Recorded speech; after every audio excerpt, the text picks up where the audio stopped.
What's up YouTube? Jeff back again from High on Android and DopeTechDaily.com. Today I'm bringing you guys a quick comparison on my experiences with the iPad Pro 9.7 inch, the newly released iPad from Apple, and the Samsung Galaxy Tab S2.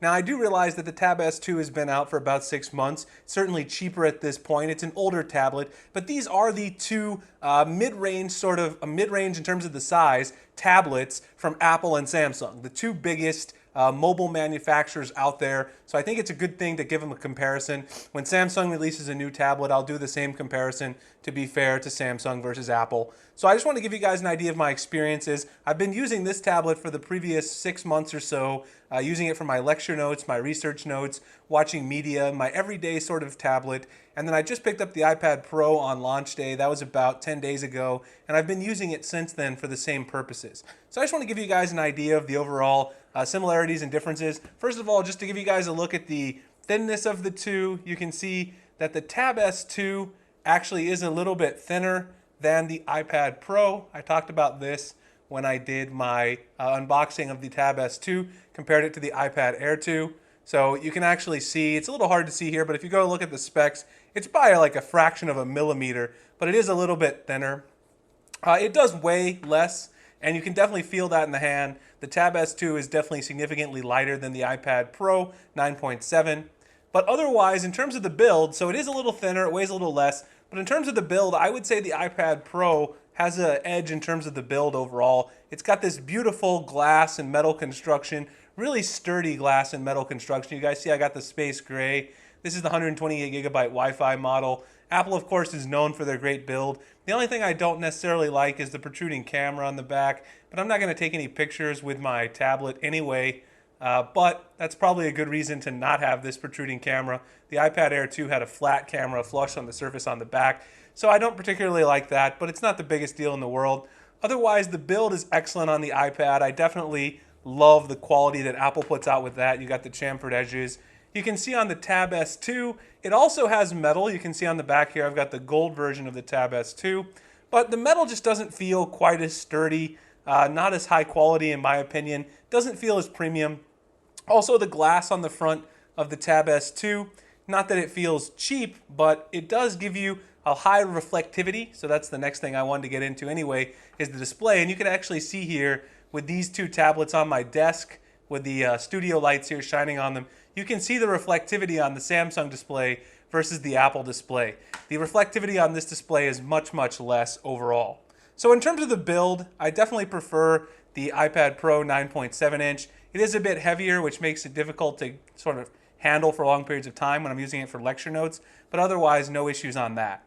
So going into the display a little bit further, I forgot to set up my fingerprint on the other hand there, and talk a little more about the display. So of course, the Samsung display, as always, you know you're going to get those deep, rich blacks that you expect from a Samsung display. It does have vibrant colors, but as I mentioned, the reflectivity is kind of a problem. You guys can see it right there versus the Apple display. It's a very, very low reflectivity on the Apple display here, which is something I really enjoy and love when I'm using this to use research notes or lecture notes, and that really, really helps things. Another thing that Apple has added to the iPad Pro 9.7 display, if you head into settings, you go to display and brightness, you can see the new True Tone technology. You can turn that on or off. It's actually going to match the tone of your display to the ambient lighting. It actually looks really nice. I've really enjoyed that. Makes the display a bit easier to read. You've also got night shift right here, which you can schedule for different times at night. Makes the colors a little bit warmer at nighttime. It's a little bit easier on your eyes, a little bit easier to go to sleep after using your tablet for long periods of time in the bed. So if you use your iPad sort of as a e-reader to read some books, read some magazines before you go to sleep, this is definitely something you're going to enjoy and definitely something I like. So overall, the advantages of the iPad Pro 9.7 screen are the low reflectivity rate, the new night shift and True Tone features, which I really, really enjoy. You can see the higher reflectivity on the Samsung display. It definitely has really, really nice, vibrant colors as you would normally expect from Samsung. You can see here I'm using Nova Launcher on here. The icons all look really, really beautiful. You get really, really deep, darker colors like blues and blacks. They just look beautiful. And you also have a really high brightness on the Tab S2. So I would say the Tab S2 is actually a bit brighter than the iPad Pro 9.7. But again, how often are you going to be using your tablet outdoors? I don't ever use my tablet outdoors. For a phone, that might be a big deal that the brightness is higher. But overall, not a big deal for a tablet since I'm not going to be using it in the sun. I definitely would have to give the win in the display and the build so far to the iPad Pro 9.7. Now the next thing I want to talk about, which I use on my tablets because I want to get quick access to them while I'm lecturing, that's the fingerprint scanner. And the fingerprint scanner is just incredibly fast on the iPad Pro 9.7. It's really easy to use, it's really accurate. We've come to expect that from Apple and Touch ID. You guys can see right there. I'm going to get in as soon as I put my thumb on there.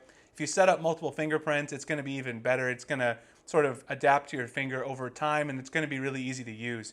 That has not been my experience on the Tab S2. The Tab S2, you guys can see here, I actually went back to an unlock pattern. Now, I talked about the fingerprint scanner in my original Tab S2 unboxing. It was pretty fast in the beginning, but actually if you get anything on your fingers, sometimes I get marker residue when I'm giving a lecture. As you guys know, my day job as a professor, I get some marker residue on my finger. This fingerprint scanner will not work if there's any sort of residue on your finger at all. I haven't had that issue with the iPad Pro 2, the iPad Pro 9.7, or even the iPad Air 2, which I had before. Their fingerprint scanners always work. Also, this one is not as reliable. So if you do this, a bunch of times, the fingerprint scanner itself just doesn't work as reliably. So I've actually went back to drawing the unlock pattern instead of using the fingerprint scanner. We can go in here really quick and I'll show you. And I'll just go ahead and show you though how this works. Of course, it works similar to the Note 5, the Note 4, etc. You just put your finger on there. You can see it's a bit slower though than the iPad Pro 9.7. So overall, the fingerprint scanner battle, I definitely have to give the win to the iPad Pro 9.7. It's faster, it's overall a better experience. And the last thing I want to talk about is the overall experience with media and day-to-day performance. The iPad Pro 9.7 has these 4 speakers around the sides. You guys can see 2 of them there. You can see 2 of them there. And that makes the media experience unbelievable because the volume and the overall clarity of these speakers is just fantastic. So whether you're watching something on YouTube, no matter what you're doing, right? So if you're watching any sort of videos, if Flossie Carter's Amazon Warrior, the volume on this is pretty crazy. If you crank up the volume all the way, you get really great sound performance from this iPad Pro 9.7. It's definitely one of the more impressive volume experiences I've had on a tablet, and that makes it a definite win over the Tab S2. On the Tab S2, you have speakers on the bottom only, so of course that doesn't give you the same kind of volume or the same kind of clarity that you're going to get with this sort of all-around experience on the iPad Pro 9.7. Now when it comes to gaming performance, both of these do really, really well.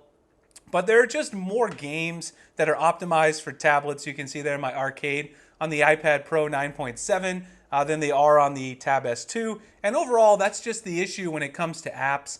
The Android app ecosystem is just not optimized for tablets as much as it is for Apple. So when it comes to performance, the availability of the sort of high-end apps along with the raw processing power of the iPad Pro definitely give it the advantage if you're looking to get productivity work sort of done on your tablet. It's definitely not going to replace a PC. I just don't think at this point an iPad or an Android tablet can do that, depending on what you do, of course. But you can definitely have access to a wider array of high-end apps, and the raw processing power of the iPad Pro 9.7 will definitely let you accomplish some of those tasks. So at the end of the day, when it comes down to it, display, all of these things are important, but the last thing that matters is the battery life. How much battery life are you going to get? How long are you going to be able to actually do tasks? And there again, the iPad Pro 9.7 comes out way on top. I've been using this one for a while now. We can look at the battery really quickly. I just actually charged the Tab S2. You can see here the usage, 7 hours and 20 minutes. Standby, 96 hours and 51 minutes. I still got 56% battery life left. That's pretty insane. You're going to get crazy screen on time, especially if you're just using this for Dropbox or for PDF viewing, watching YouTube videos. I easily, with my mixed usage, which is mainly for lecture notes and watching media and maybe using Tweetbot for Twitter, I can get 12 to 14 hours. You can see there of usage time, probably even more in this case. You can see I already have 7 hours and 20 minutes. I'm on pace to get about 15 hours of usage here overall. The Tab S2, in the time I used the Tab S2 over the last 6 months, I could get on average maybe about 8 to 10 hours of usage with my mixed use between lecture notes, etc. So I would say the iPad Pro 9.7 sort of blows it away. You guys can see there again, fingerprint issues, not recognizing it. Again, I just charged this up, but I've just been using it for this, and you can already see the battery has already drained a bit. Screen on time, 10 minutes and 7 seconds. It's already down 5%. So at the end of the day, I've got to say the iPad Pro 9.7 pretty much ticks all of the boxes for me. And as much as I hate to admit it, Apple made an amazing product here.